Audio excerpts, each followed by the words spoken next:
Mid facelift or a upper facelift is a procedure which is desired by most of the people in order to decrease the appearance of nasolabial folds and also to improve in the dropping corners of the mouth. Now there are various procedures which are suggested to have this facelift, such as the Coke thread lift, HIFU facelift, but a procedure which is very minimally invasive with a shorter span results and immediate results is a lower buttocks facelift. Now there is a muscle which runs from this area to this area along both the sides, also called as a platysma muscle,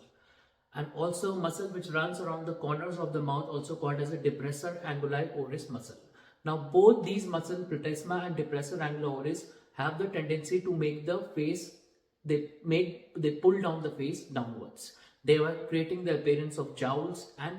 appearing of dropping corners of the mouth. So certain unit of buttocks along the platysma muscles and along this depressor anguli oris muscle will paralyze these muscles, so that the antagonist muscles on the upper and mid face, they act and start to pulling the face upward, leading to great improvement and lift in the upper face with